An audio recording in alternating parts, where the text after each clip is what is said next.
So, okay. I want you to picture a map of the world for a second. Okay.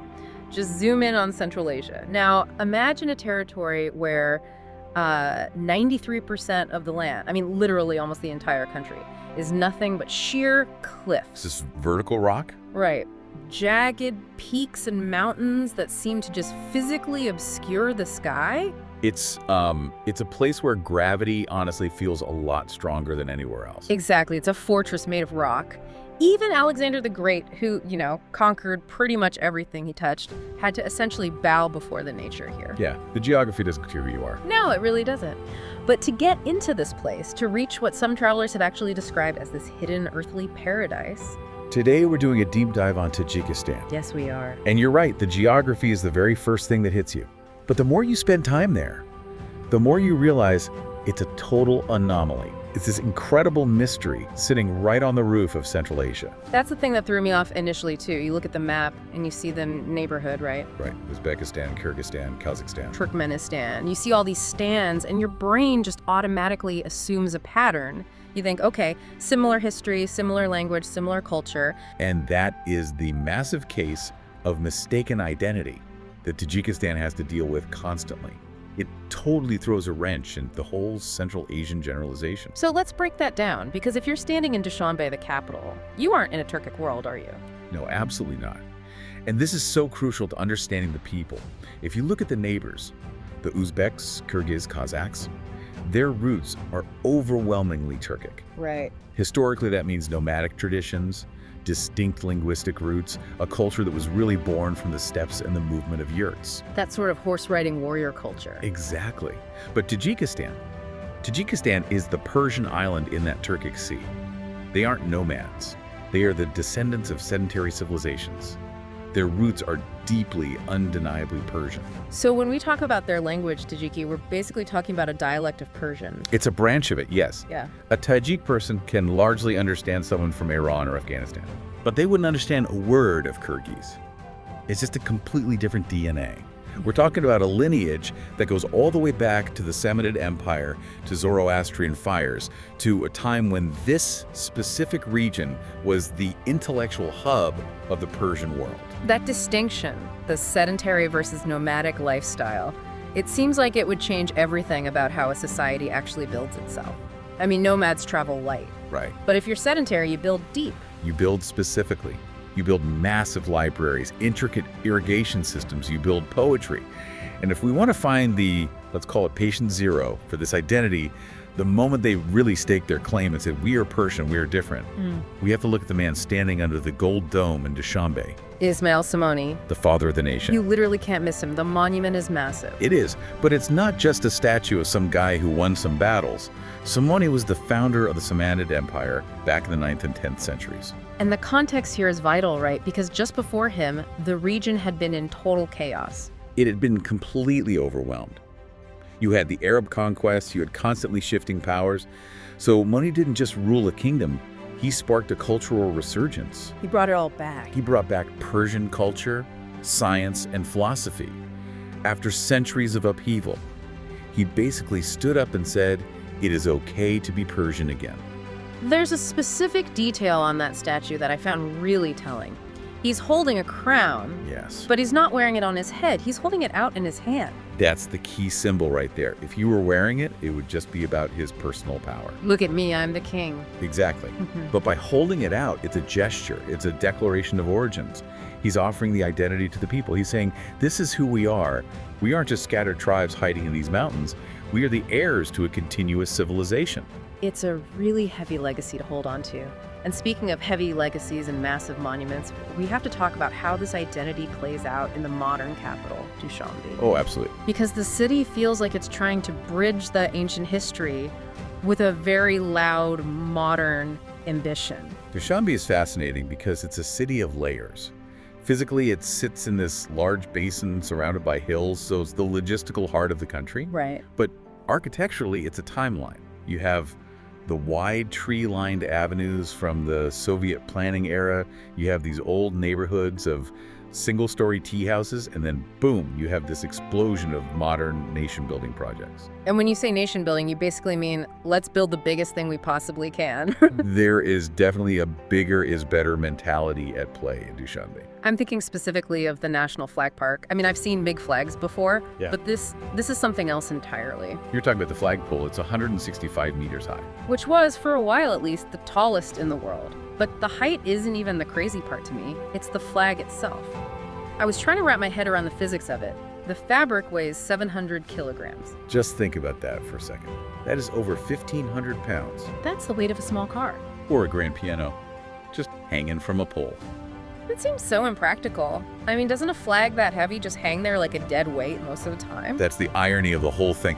Unless you have the strong mountain winds really whipping through that valley, it basically just looks like a lead curtain.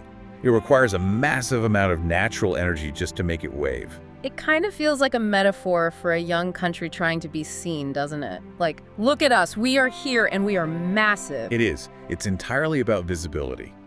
When you are a small, mountainous nation tucked away between much bigger powers, you sometimes have to shout to be heard. Yeah.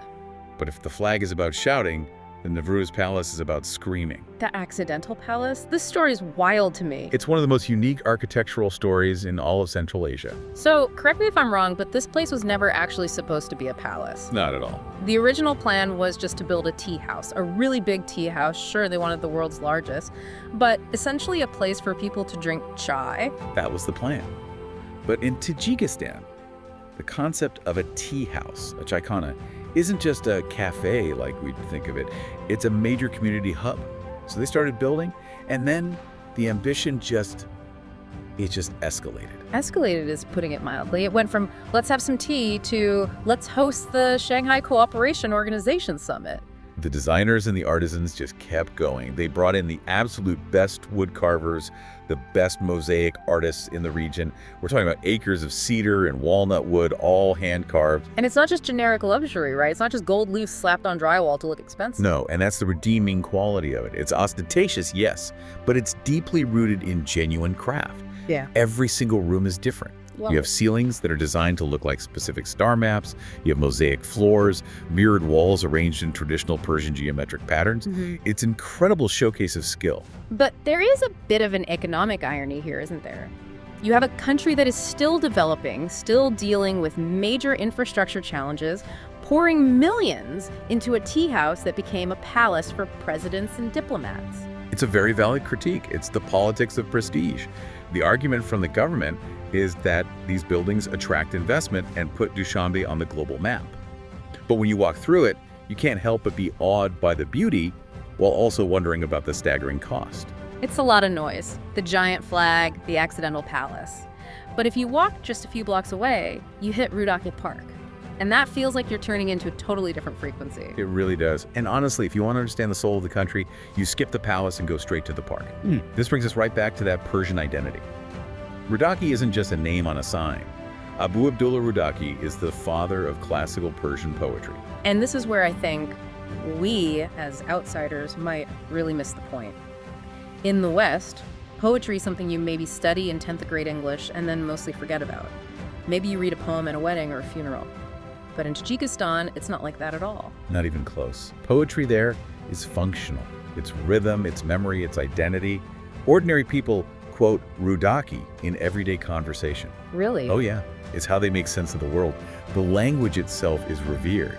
So walking through Rudaki Park, under those old trees, you aren't just in a nice green space. You're practically in a shrine to the language. It's tranquil. It's the counterweight to the chaotic markets or those imposing government buildings we were just talking about. Exactly. But speaking of things that are hidden or quiet, we have to talk about the museum. Because for a country that is predominantly Islamic today and was Soviet before that, there is a massive surprise waiting in the National Museum of Antiquities. You're talking about the reclining Buddha. A 13-meter clay statue of the Buddha that's 40 feet long, just lying there in a museum in Central Asia.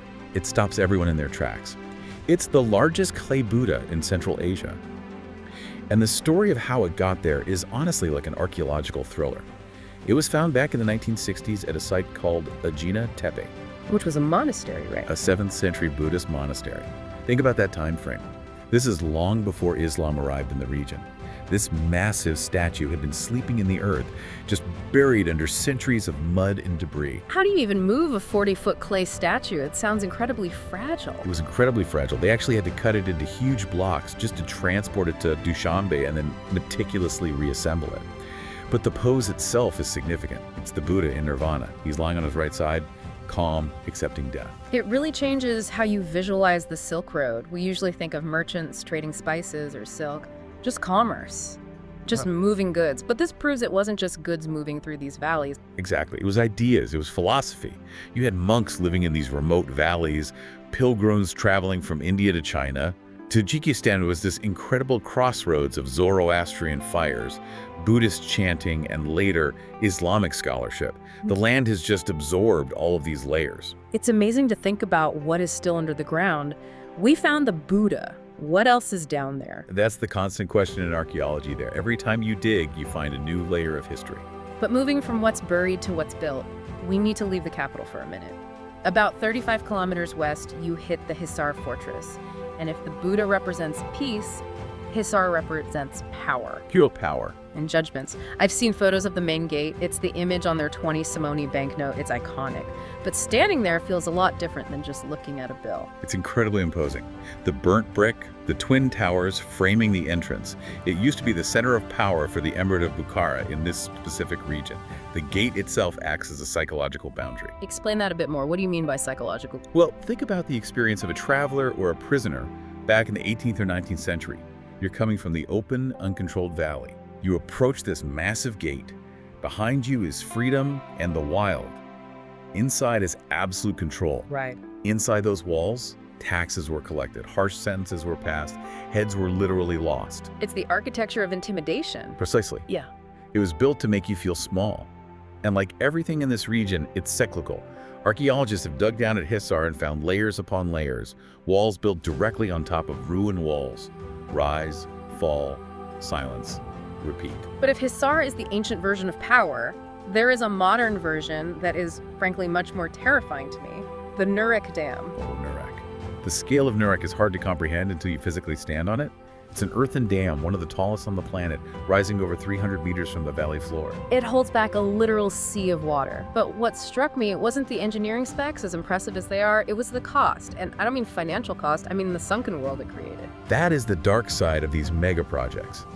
To build the dam, to create that much-needed energy independence, they had to flood a massive valley. I read accounts of people who actually lived there. We're talking about entire villages, orchards, cemeteries, trails that people had walked for generations.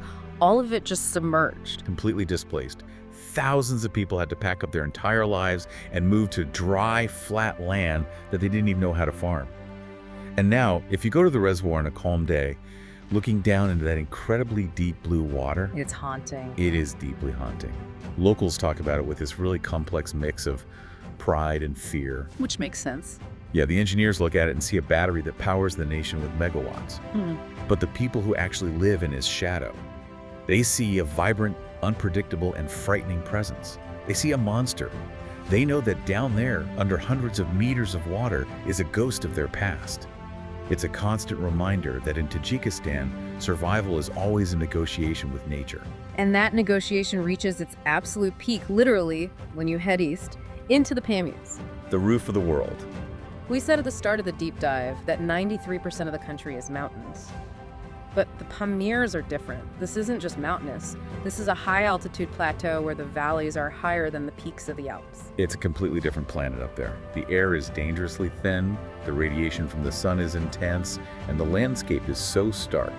It's like a lunar landscape. And historically, this was the Great Wall, right? It was the ultimate natural filter. Empires would march across Asia, the Persians, the Mongols, the Russians, and they would hit the Pamirs and just stop. Or they'd have to divert all the way around the lower edges. Exactly. It was just too hard to move an army through.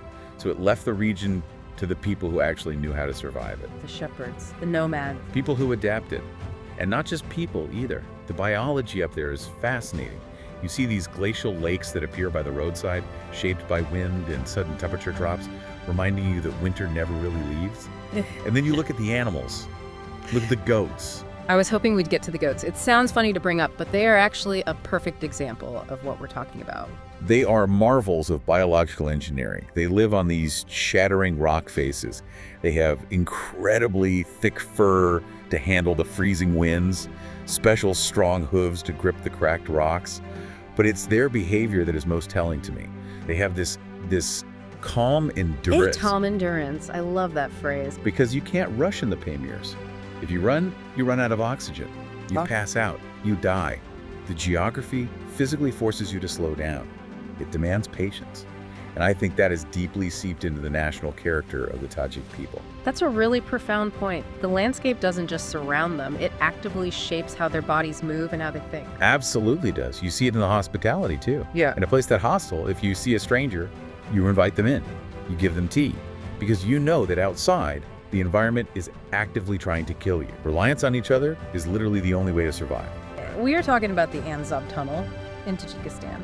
And the locals there, they don't just call it a tunnel, they literally call it the Tunnel of Fear, which honestly feels like an understatement. It really does. It's more like a, I don't know, sensory deprivation tank that you just happen to drive a car through. It is. It's a psychological test as much as it is a piece of infrastructure. Because when you're in there, you lose all your reference points. You really do. There's no scenery. There's no horizon. It's just the echoes of your own engine bouncing off the rock. Yeah. And your brain starts to panic a little bit because, because you can't measure time or distance effectively in the dark. You feel totally trapped. But then comes the payout. And this is the part that just blows my mind. You burst out of this claustrophobic dark tube and suddenly, bam! You're blinded. Completely blinded by light. You are in this massive open field. There are these giant, jagged peaks looming right over you, and the road just splits off toward the Fan Mountains. That transition is violent. Yeah. I mean, it unsettles even the most experienced drivers. You go from zero sensory input to just maximum sensory overload in a split second. And that exact whiplash feeling. That kind of seems to be the perfect primer for our deep dive today. We're going to explore how the extreme geography of Tajikistan doesn't just look pretty, it literally defines the psychology and the history of the region. That disorientation you feel coming out of the tunnel is exactly the mindset you need to understand this place. Yeah. This is not a country where you just look at the view and take a picture. The geography here is so dramatic, so aggressive almost, that it forces a very specific kind of survival and psychology onto the people. It really feels like the lines between what is physically there and what people believe is there gets super blurry. Precisely. In Tajikistan, geography defines mythology. We aren't just talking about rocks and water today. We're talking about landscapes that hold ghosts. Wow. Lakes that have actual temperaments, and valleys that were geologically designed to keep the rest of the world out. Okay, so let's drive away from that tunnel and head toward the water, because I feel like if you survive the dark of the Anzab, you earn the right to see Iskanderkul. The Lake of Alexander. Right, Iskander being the local name for Alexander the Great. Now this lake, it sits in this incredible triangular basin that was created by ancient landslides. That's a stunning place. It really is stunning, but the story attached to it is actually quite tragic. Yeah, it's the story of Bucephalus, Alexander the Great's famous warhorse. Right, the legend goes that the horse died right here during Alexander's campaign to the east. But he didn't just die, he sank. And that is exactly where the science and the legends start to hold hands. Right. Because Iskanderkul is incredibly deep. Yeah. To this day, we actually haven't fully mapped the bottom of it. So when locals say the horse is still down there, geology doesn't explicitly say no. That's the thing. It's that unmapped part that lets the stories survive. Locals will tell you that on full moon nights, you can see a faint shadow moving on the surface, like a white horse. Or a distortion. Because if you look at the atmospheric conditions there, it gets really interesting. Slow. Well, the weather changes on a dime. You get these sudden pressure drops, really weird wind patterns. Yeah. And if you read the medieval chronicles, they used to describe voices echoing off the water. Actual voices. Distinct sounds, yeah. Yeah. But think about it for a second. You are in a high altitude basin. The wind is whipping through these tight canyons and hitting the water. If you are a tired traveler 500 years ago... That doesn't sound like wind. Exactly. That sounds like a conversation. It gives the lake a personality. It makes it feel like it's not just a body of water. It's a moody character in the landscape. And, hey, if you want moody water, you have to go to the Xing Valley, to the Half-Cool. The Seven Lakes. Yes. This is a chain of lakes, one right after another, and this is where your eyes will literally start to lie to you. Because the colors make absolutely no sense. They really don't at first glance. I mean, you can walk past one of these lakes at noon, and it's this bright emerald green. And then you hike back down at 4 in the afternoon, and it's a deep cobalt blue. Okay, so what is actually happening there? Is it like a weird algae bloom? No, it's not biological at all. It's pure physics. It's refraction. Okay, give me the non-textbook version of that. Sure. So think of the water like a giant prism. The water in these lakes is completely full of dissolved minerals from the surrounding rock. Right? As the sun moves across the sky, the angle of the light hitting those suspended minerals changes. So at different times of day, the water is basically bouncing back a different part of the color spectrum. So the lake itself hasn't changed at all, but the way the light interacts with it has. Exactly. But try explaining angles of refraction to a Silk Road merchant in the 14th century. Good luck with that. Right. To them, the lake just changed its mood. And that's why the locals still say the lakes have temperaments. One lake is calm, the next one up the valley is turbulent. And there's that one specific lake in the chain that supposedly swallows sound, which is just, that's so unsettling. It is deeply eerie. Yeah. And the final lake in the chain, the 7th one, it sits in this totally isolated basin. It feels ancient, almost ritualistic. You stand there and you realize that nature in Tajikistan isn't just a passive backdrop. It acts on you. It absolutely acts on you. Speaking of nature acting on you, let's shift gears and talk about the rock. We have to talk about the Bartang Valley. Because if the Tunnel of Fear was scary, the Bartang Valley just sounds flat out exhausting. Exhausting is a very polite way to put it. It is one of the wildest, most rugged valleys in the entire Pamir mountain range. I mean, the descriptions of the roads there give me sweaty palms just thinking about them. We aren't talking about paved highways here. We are talking about single-lane passages carved directly out of a sheer cliff face. With a jagged rock wall on one side and a sheer drop into a raging river on the other. And no guardrails anywhere. Zero guardrails. So there is absolutely zero margin for error. If you sneeze, you're in the river. But here's the thing I just don't get. People live there? Entire communities have been there for centuries. Yes, they have. Why? Why would anyone choose to settle in a place where your daily commute involves literally risking your life? Because you're thinking about it from a modern perspective. Like, a real estate agent looking for convenience in good schools. Fair point. You have to think like a refugee. A refugee. Yes. For most of history, if you were living in Central Asia, you were constantly dealing with empires sweeping through. You had the Mongols, the Persians, various Khans. Always an invading army. Right. So the difficulty of the Bartang Valley wasn't a problem for the people who moved there. It was the entire point. Oh, wow. I see. So the terrible, terrifying road is actually a defense mechanism. Exactly. The oral history of the region suggests that people deliberately moved deeper and deeper into these gorges, specifically to get away from whoever was in charge down in the flatlands. That's brilliant. The extreme geography was essentially a giant stone wall they put between themselves and the tax collector, or the conscription officers. So isolation wasn't a burden for them. It was a calculated strategy for freedom. Precisely.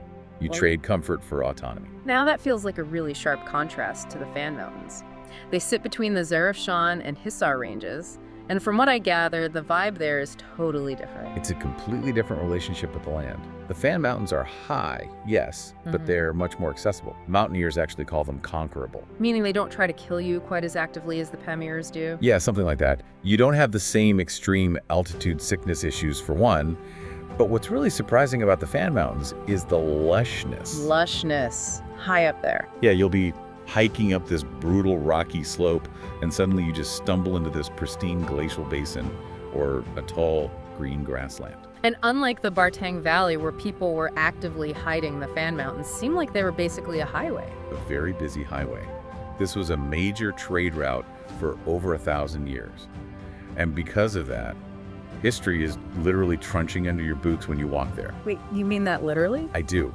If you hike the lower passes today and just keep your eyes on the ground, you can still find fragments of pottery or bits of rusted metal left behind by caravans centuries ago. It's wild to think you can just trip over ancient history like that. It really makes you wonder what else is buried right under your feet that we just haven't found yet. Well, that exact curiosity is what led to one of the biggest archaeological shocks in all of Central Asia. Oh, you're talking about Saras. Yes, Sarasm. This is the story that feels straight out of Indiana Jones. This was back in the 70s, right?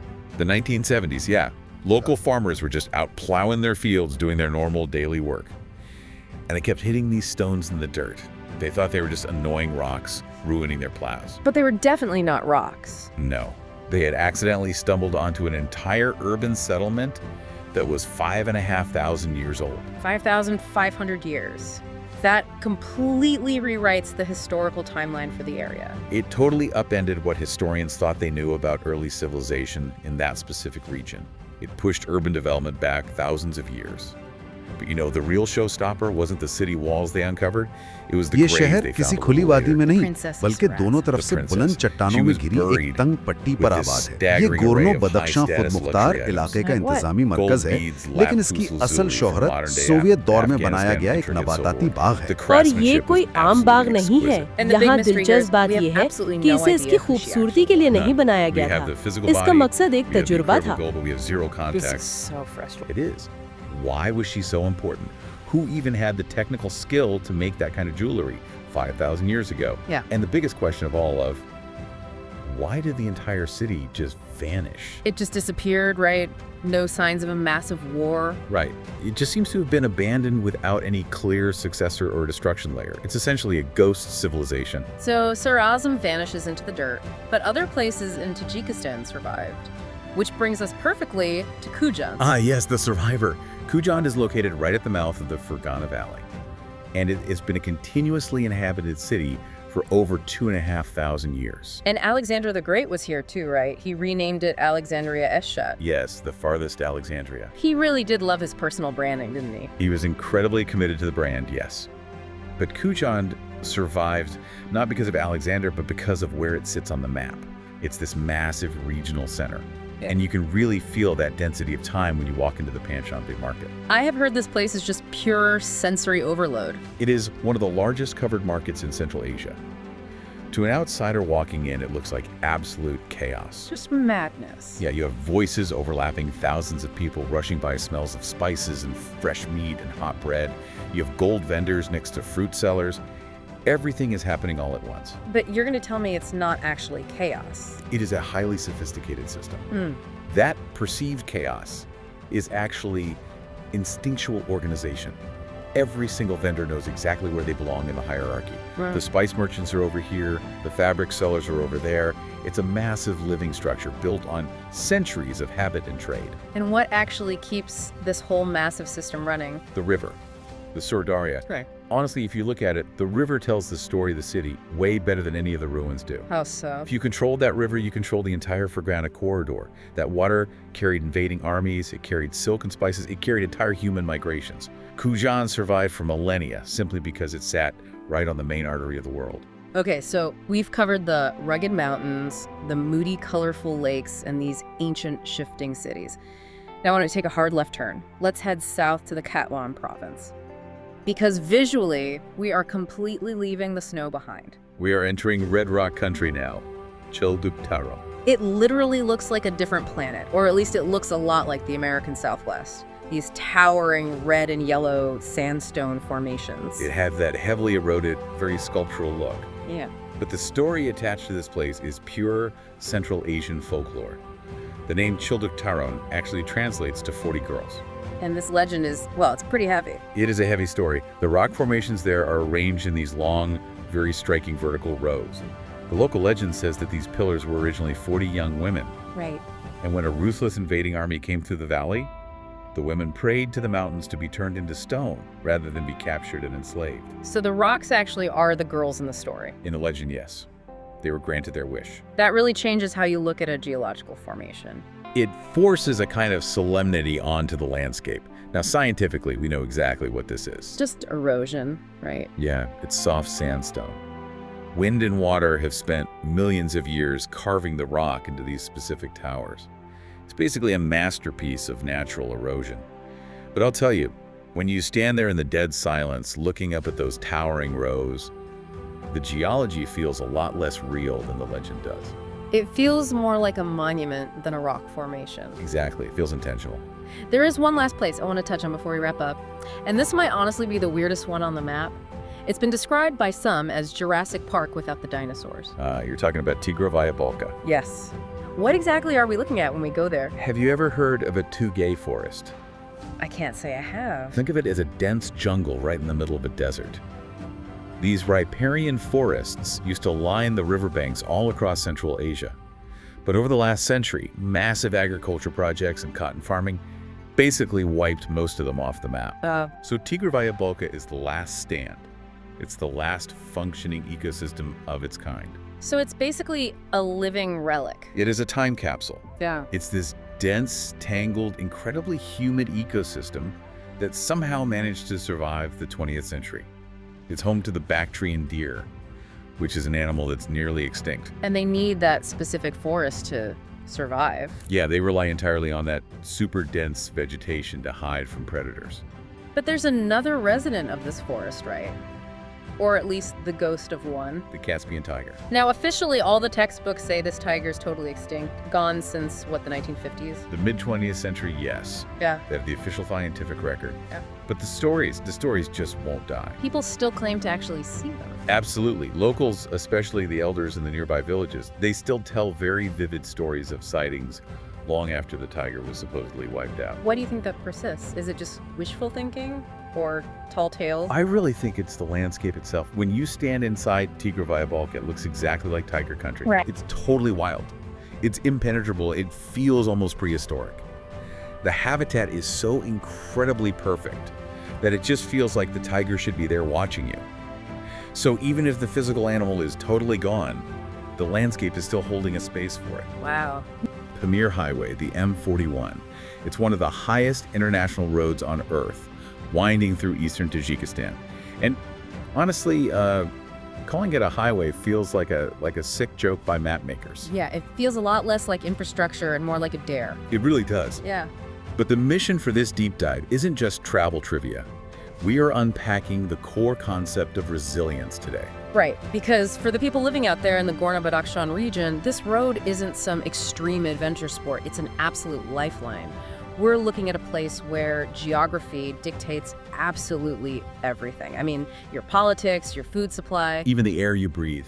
We're going to look at how humans, animals, and even plants manage to survive in a place that, biologically speaking, really wants them dead. It's a fascinating study in extreme adaptation. Whether you're looking at the geopolitics of the 19th century or the lung capacity of a snow leopard, everything in the Pamir corridor is there because it fought tooth and nail to be there. So let's start with the skeleton of this whole region, which is the road itself.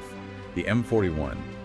You mentioned it's a lifeline, but if we look back at its history, it wasn't built for humanitarian aid, was it? No, not at all. It was built for control. The modern iteration we drive on today was actually an old Soviet military logistics system. The USSR needed a way to move troops and supplies through a region that was otherwise totally impenetrable. But if we peel back the asphalt, or, the gravel in most places, this route has been a stage for empires long before the Soviets even showed up. Exactly. This brings us right into the era of the Great King. Which always sounds like a fun, parlor game, but it was incredibly tense. Very tense. It was this high-stakes Cold War in the 19th century between the British Empire expanding northward from India and the Russian Empire expanding southward. And they were both just terrified of bumping into each other, right? Yeah, terrified. They desperately needed to know where their power ended and the others began. So suddenly, this desolate, high-altitude region was just crawling with spies, cartographers, and these surveyors who were pretending to be merchants. All right, just walking around with heavy measuring equipment, hoping nobody asks questions. Exactly. And the map reflects that intense paranoia. It does. When you look at Tajikistan on a map today, specifically the eastern part, there's this strange, super narrow finger of land that just kind of juts out and follows the river. It's called the Wakhan Corridor, and it looks like a mistake. Because it's completely unnatural. It's a deliberately constructed political structure. Yeah. Think of the Wakhan Corridor like a styrofoam packing peanut shoved between two heavy shipping crates. A buffer zone. Precisely. The British absolutely did not want a shared border with Russia, so they essentially forced this tiny strip of land to belong to Afghanistan just to guarantee there was a physical gap between the two superpowers. That is insane to me. So the borders that people are living within right now, the lines that determine their citizenship, are basically fossils of 19th century British anxiety. Pretty much, yeah. And because it was a buffer zone, surveillance was everything. You can still feel that when you look at the historical architecture there. Take the Yamchen Fortress, for example. Oh, this place is incredible. It just sits right on top of this massive steep slope looming over the entire valley. Visually, it is stunning. But try to put yourself in the shoes of the people who actually had to build it. You don't haul stone up a mountain to build a castle just for the nice view. Right, you build it because from that specific vantage point, you can see movement for miles in either direction. It's purely for military monitoring. It's a military installation disguised by time as a scenic ruin. When you stand up there today, surrounded by this massive, crushing silence, you realize that the silence was deliberate. It was all about watching. It's basically a high-altitude panopticon. That's a great way to put it. It really changes how you view the emptiness out there. It's not just nice open space, it's a monitoring zone. And that feeling of being kind of hemmed in and watched brings us perfectly to the main hub of the region, the city of Korog. Right, the capital of the region. Though calling it a city feels a bit generous. It's one of the smallest capitals in all of Central Asia. It's a really unique urban case study because it's so geologically claustrophobic. It sits right at the confluence of the Gunt and Panj rivers, but it honestly feels like the mountains are actively trying to push the city into the water. There is zero room for suburban sprawl. None. The city only exists because the rivers happen to carve out just enough flat dirt to lay down a few streets. There's this one detail about Korog that I just can't get out of my head, and it's the wilderness line. Oh, yeah. In most cities, you have downtown, then the suburbs, then farmland, and then maybe you hit nature. In Korog, you can be standing right in the town square, turn around, and see wild mountain goats on the cliff faces directly behind the buildings. The transition is just immediate. Civilization ends exactly where the slope begins. There is absolutely no buffer.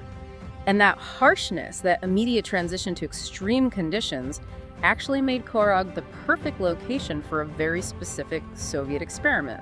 The botanical gardens. Now, normally when someone says botanical garden, you picture paved paths, maybe a gazebo, some nice roses, a place to take your grandma on a Sunday afternoon. Yeah, this was definitely not that. The Korog Botanical Garden is one of the highest in the entire former Soviet Union, and the location was not chosen for aesthetics. It was a biological laboratory. So they weren't just trying to make the barren mountainside look pretty. Not at all. It was a massive stress test. The botanists brought in plant species from all over the globe, Europe, the Americas, East Asia specifically, to see if they could survive the high-altitude radiation and the incredibly thin air. It's like a boot camp for plants. It really is. They wanted to observe adaptation happening in real time. Like, if you take a pine tree from a nice, comfortable sea-level forest and stick it at 2,300 meters with lower oxygen and intense UV exposure, what happens to it? Does it stunt? Does it mutate? Or does it just die? They were collecting data on the absolute limits of life, which is a perfect transition to the animals that actually live in this region naturally. Because if the plants are stressed out, the animals have to be operating on a totally different level of endurance. Oh, absolutely. The wildlife vibe up here creates a completely different atmosphere than, say, the Amazon or the Serengeti. Down there, life is noisy and abundant. In the Pamirs, life is silent and invisible. Like the Marco Polo sheep. These are not your average farm animals. Far from it. They are massive, and they have these incredible spiraling horns, but you almost never see them up close. They stick strictly to the high slopes, up near the Alachur Plateau. You usually only see them as tiny silhouettes, right? Just little shapes moving against the sky miles away. Right. Sightings are always described as uncertain and brief, and that makes total sense from an evolutionary standpoint. In a landscape that open, with literally nowhere to hide, your best defense is distance. Because if you can clearly see the predator, you're already too close. Exactly. And speaking of predators, we have to talk about the absolute apex of this region, the ghost of the mountains, the snow leopard. The creature that truly defines the entire Gorno-Badakhshan ecosystem. It's so funny to me because in Western media, snow leopards are presented as these majestic, mystical cats that we put on posters and desperately want to save. But when you talk to the herders actually living in the Pamirs, the vibe is totally different. It is sheer terror. Yeah, it's fear. You have to remember, this is an animal that can navigate vertical cliff faces better than we can walk on a flat sidewalk. They are practically invisible against the rock. So for a local herder, a snow leopard isn't a nature documentary. It's a very real threat that strikes out of nowhere. You might find tracks in the snow, or claw marks on a tree, or hear a cry echoing at night. but you rarely ever see the cat itself. Why is this specific region such a massive stronghold for them? It actually loops right back to that buffer zone concept we talked about earlier with the empires. Snow leopards thrive here simply because humans don't. Wow. The terrain is so rugged, the oxygen is so thin, and the climate is so bitter that human settlements are just super sparse, so the leopards get to live in the gaps. They've completely occupied this vertical world that we just can't touch. Precisely. It's evolutionary resilience. They have adapted to thrive in the exact margins where human civilization fails. Now, as we keep driving further along the M41, the landscape starts to look less like Earth, and honestly more like Mars. And nothing captures that alien feeling better than the lakes up there. We have a real tale of two lakes here, with Karakul and Bulunkul. And the stark contrast between those two lakes is the perfect illustration of just how unforgiving this environment is. Let's start with Karakul. We're talking about a lake at an elevation of 3,900 meters. That is higher than Mount Fuji. It is. And the lake basin itself is technically an impact crater. The geological consensus is that a massive meteorite slammed into the Pamirs millions of years ago, creating this huge basin. So it's essentially a giant celestial scar filled with water. Yeah. But the locals, and even the maps, often refer to it as the Dead Lake. And that is not just a spooky nickname, it's a literal biological descriptor. Karakul is an endorheic basin, which means water flows in, but it has no outlet. It's like a bathtub with no drain. So nothing flows out. Right, so over millions of years of evaporation, the water has become intensely saline and bitter. Combine that with the freezing temperatures, and you get a body of water where almost nothing can live. There are absolutely no fish. Imagine standing on the shore of a lake that massive, and knowing there is absolutely nothing swimming beneath the surface. It's just cold water and dissolved minerals. It creates a really eerie, static atmosphere. The ecosystem is essentially frozen in time. The terrain around it is just blasted by cold wind. There's barely any vegetation. Scientists often call it a geological archive because without much biological life to churn the soil up, the landscape just records history layer by layer. But here's the part that completely blows my mind. There is a village there. Yes, Karakul village. I mean, who looks at a frozen, salty, fishless crater at 4,000 meters and decides, yep, this is where I'll build my house? People who have nowhere else to go, or people who have adapted to an insanely specific niche. It's this small cluster of stone and whitewashed earth buildings sitting out on this desolate plain. They survive mostly on yaks, right? Yaks and seasonal trade, but it is a very hard existence. It doesn't even feel like a town. It feels more like a frontier station between human resilience and the sheer indifference of the planet. But then you just drive a bit further. You drop down a couple hundred meters to Lake Bulunkul, and it is like someone flipped a switch. A completely different universe. Bulunkul is known as the living lake. It's described as looking like a giant mirror. The water is fresh. It's crystal clear, perfectly reflecting the limestone peaks and the blue sky. But the crucial difference is that Bulunkul has an outlet. The water actually cycles through. Exactly. And because of that, it supports a really vibrant ecosystem. It is packed with aquatic plants, mountain carp, and salmon. So for the people living near there, this isn't just a pretty view for a postcard. It is a literal pantry. It's a critical food source. Yeah. In a place where you really can't rely on farming because of the constant frost, having a lake full of fish is quite literally the difference between thriving and starving. It just hammers home that idea that geography is destiny up here. You can be the toughest, most resilient person on Earth, but if you pitch your tent at the wrong lake, you don't eat. And that harsh reality has dictated human movement through this corridor for centuries. We tend to think of the M41 as the main road today, but the Gorno-Badakhshan region is completely crisscrossed with ancient paths. Paths that predate the asphalt by a millennium. Easily. Merchants from Central Asia, South Asia, and the Himalayas used these high-altitude bypasses to trade goods long before GPS or Gore-Tex jackets existed. I remember reading about these little stone shelters that you can still find up in the passes. Oh, that is one of the most evocative details of the whole region for me. If you know exactly where to look near those mountain passes, you can still find the ruins of these tiny stone huts.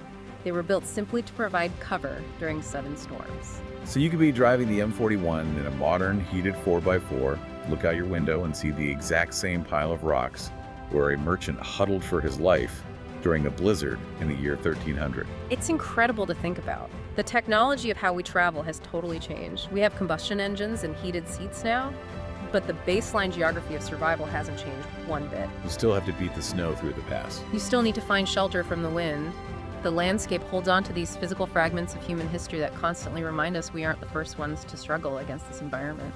It really connects the entire timeline together. Yeah.